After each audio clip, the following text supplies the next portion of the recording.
Jadi ketika kita bicara soal rencana dan program, itu masuk di dalam wilayah ikhtiar. Artinya wilayah yang kita upayakan. Bahwa itu kalau datang dari perusahaan pada kita, menjadi beban yang harus kita pikul. Ya, pertama, sikap kita di dalam menyikapi beban atau pekerjaan tadi itu, ya kita terima sebagai satu amanah. Ya. Nah, kata Nabi, amanah itu kalau kita tunaikan dengan sebaik-baiknya dan orang yang menjalankan itu amanah, maka insya Allah ya, amanah itu akan mendatangkan kebaikan. Ya. Nah, sebaliknya kalau amanah itu tidak ditunaikan dengan kebaikan, dengan baik maksudnya, dengan benar, maka dia akan menjadi kehinaan dan penyesalan. Nah, jadi karena itu ini penting mindset ini dulu. Bahwa ini amanah ini harus kita jalankan dengan sebaik-baiknya. Bagaimana menjalankan amanah dengan sebaik-baiknya itu? Nah, ini nanti kaitannya dengan bagaimana cara kita atau mindset kita tentang bagaimana kita melakukan pekerjaan. Ya. Jadi, ketika kita mendapatkan amanah, sikap kita yang pertama adalah kita memposisikan amanah tadi itu sebagai amanah yang harus kita tunaikan dengan sempurna. Itu kata Nabi, ya. Innallaha katabal ihsana ala kulli syai'. Allah itu telah menetapkan, telah mewajibkan al-ihsan, kesempurnaan ala kulli syai', di dalam segala hal. Termasuk ketika menjalankan amanah. Ketika kita menjalankan amanah itu dengan sempurna. Bagaimana menjalankan amanah dengan sempurna? Artinya amanah itu tidak hanya sekedar yang penting jalan. Yang penting kita kerjakan. Yang penting sudah jalan. Enggak begitu. Tapi lakukanlah dengan sebaik-baiknya, lakukanlah dengan sesempurna mungkin. Nah, itu.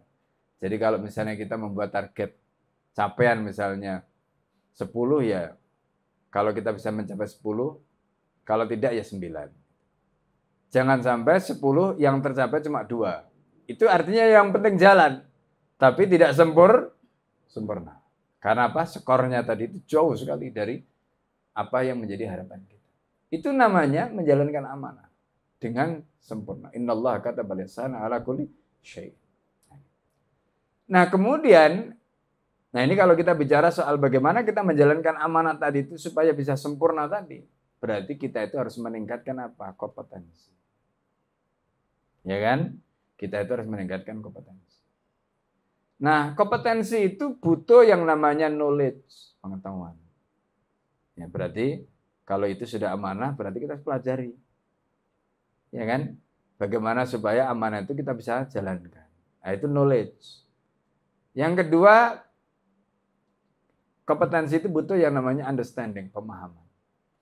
Ya, termasuk tadi yang kita bahas ini, yang kita kaji ini kan bagian dari membangun knowledge, membangun understanding, pemahaman. Nah, yang tidak kalah pentingnya itu adalah belajar, meningkatkan apa? Skill, makanya ada namanya skill up.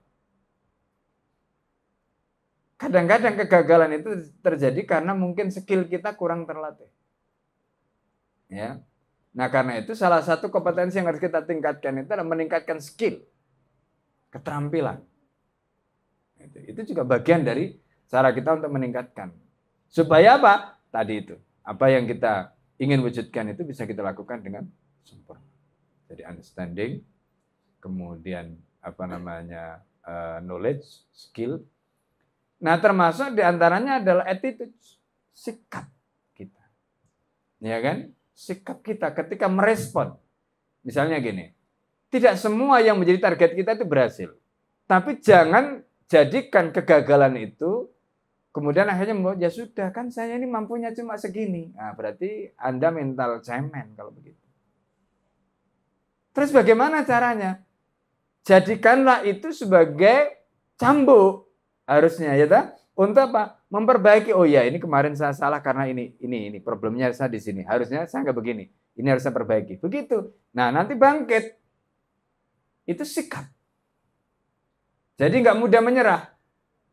Ya kan? Mental baja. Nah, itu penting. Nah ini. Nah kalau kita punya kompetensi seperti itu nanti mudah. Itu nanti mudah.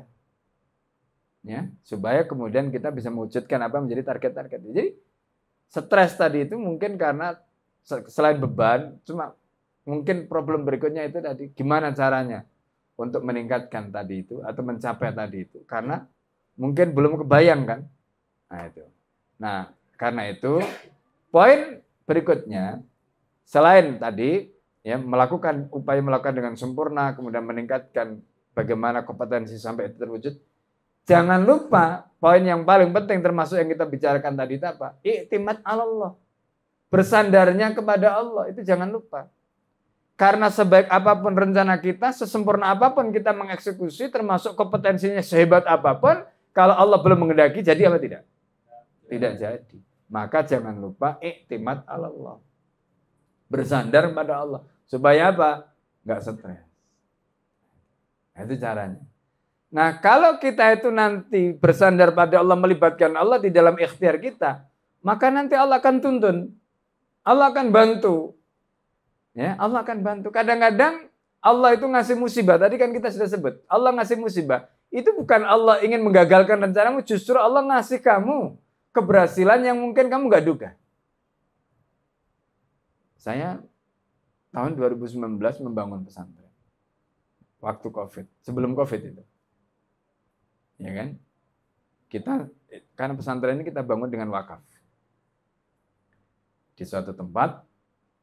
Nah, begitu bangunan sudah mau jadi, tiba-tiba ada surat itu keluar, ya kan?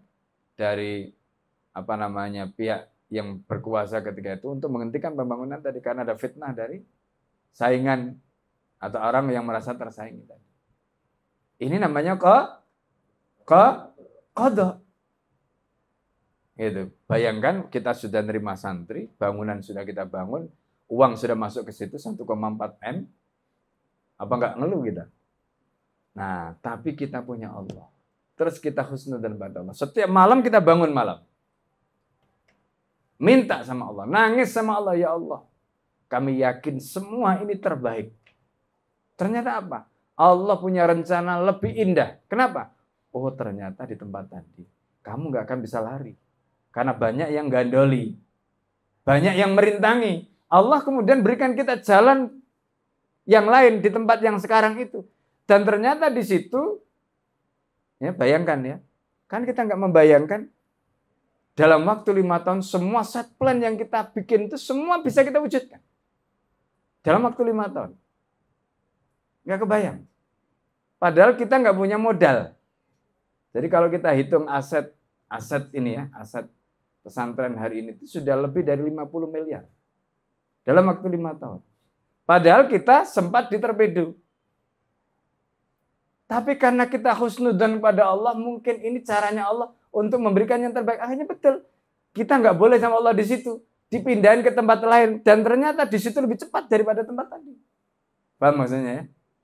Jadi kadang-kadang Allah itu memberi ujian kita. Itu untuk menyelamatkan kita. Supaya kita di situ. Dibawalah kita ke tempat lain yang ternyata di situ jauh lebih baik. Dan itu caranya Allah. Makanya tadi kuncinya jangan pernah suudzon kepada Allah.